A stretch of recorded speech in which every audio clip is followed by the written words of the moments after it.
Hey guys, Peter here to do an album review. Today I'm here to tell you about the latest from Swallow the Sun, 20 Years of Gloom, Beauty and Despair. What better title for a record celebrating 20-year history of Swallow the Sun?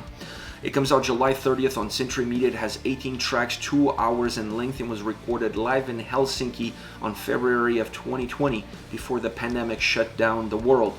If you don't know Swallow the Sun, they're a Finnish doom metal band, iconic Finnish doom metal band. Now this live album is going to be available on CD, DVD, vinyl, and digital format, so a lot of different ways in which you can purchase, in which you can enjoy this very unique experience. And what makes it unique? Well, first of all, it has 2 different sets, 2 different performances in one single night, so you get to see 2 very different sides of the band. The first set is Songs from the North 2, played in acoustic with a string quartet. The second set was voted on by the fans. They picked their favorite songs, and the band picked the songs that got the most amount of votes. So this allowed them to bring some songs into this show that normally they don't play live, or that at least don't normally get a lot of attention. So this makes it very unique within itself. Now, the thing that really allows the album to feel as one, or these 2 performances, 2 very different performances on the same night, to feel as one, is the sound quality is very balanced from top to bottom. There's obviously differences between the first set and the second set, but I really like the fact that this sounds more like a studio recording, or studio live recording, I should say, than a live album. Now you can still hear the audience. This was before the pandemic, so you could hear the audience interact with the band throughout the whole record, throughout the whole experience. But it's very minimal. They don't really create an impact. They don't really add to the atmosphere of the album itself. It's all about what's created within the music, not necessarily the grittiness or rawness that comes from having the audience there present when you're performing. And I felt like this album, from a sound perspective, really captured that, really captured all the necessary ingredients. This is a band that lives on the edge.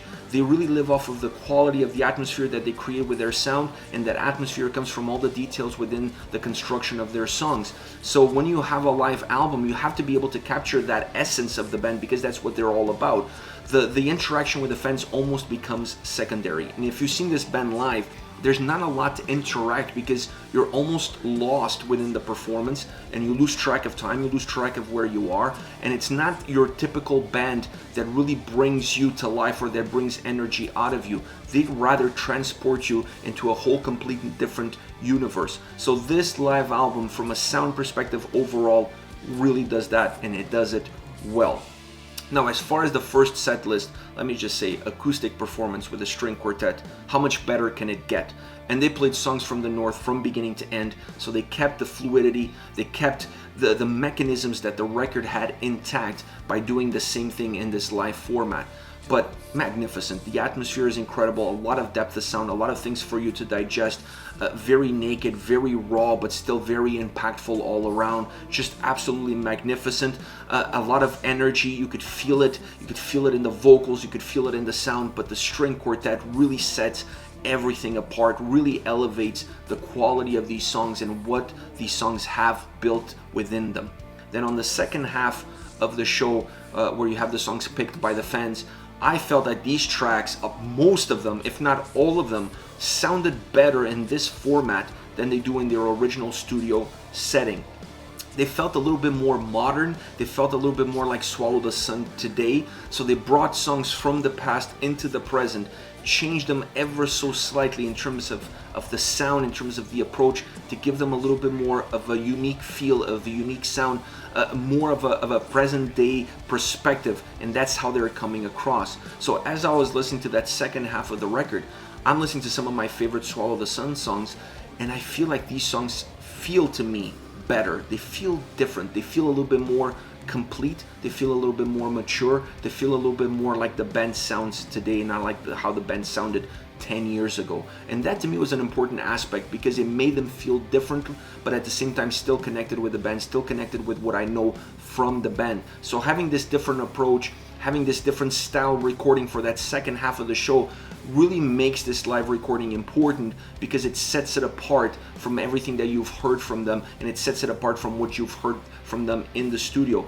I actually like these songs better. They're going to stay on my playlist because I just felt that there was more energy to be given. There was better sound, there was better performance all around of these very iconic Swallow the Sun songs. And speaking of iconic Swallow the Sun songs, let me give you my 3 favorite tracks on this live recording. Starting off with Pray For for the Winds to Come. This was part of the acoustic string quartet performance, that first set.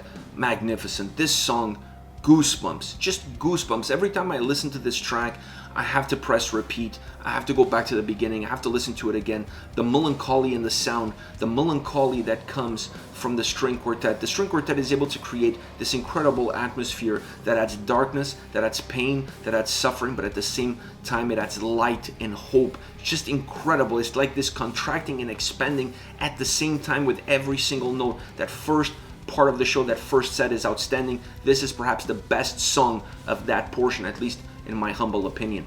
Now from the second set, I have to bring out Lost and Catatonic and Cathedral Walls. Lost and Catatonic, just so heavy. The drums sound so heavy on this track, both musically and emotionally. A very heavy song all around, but the drums and the vocals, when they come together with heaviness, when they come together with intensity and aggression, they really pack a punch. It really comes into the forefront. The sound becomes alive. The drums feel bigger. They expand. The song starts to expand its footprint. It becomes a lot larger. When things become more melancholic, the song starts to contract. It starts to become smaller. It starts to become more introspective. Something that exists in the original, but I thought it was better captured in this performance. You could really feel the heartbeat of the track as you progress through it, as you move from those more aggressive moments into the more melancholic moments that the song has to offer. Same thing could be said about Cathedral Walls. Now, the backing vocals were used on this track because obviously they cannot have Annette Olson on the track there on this performance, and that's something that they use throughout the whole live show. Whatever there was a performer that wasn't there, they use backing tracks, but that's something you have to live with, and it doesn't take anything away from the quality of Cathedral Walls in this setting. I like this version of Cathedral Walls more than I like the original. It just felt better to me. It just felt a little bit more complete, felt a little bit more robust. When it was heavy, it was really heavy. When it was melancholic and melodic, it was really melancholic and melodic. The divide between those two worlds, those two polar opposite worlds that somehow find a way to coexist within this track, was really noticeable, really well defined, and how the soundscape of this song came together during this live performance. This is it. This is Swallow the Sun, 20 Years of Gloom, Beauty and Despair. Once again, best title ever for a Swallow the Sun anniversary celebration style record. Let me know your thoughts on the band, on this album. Use the comment section below. I'll be reading those and getting back to you. Take care, guys.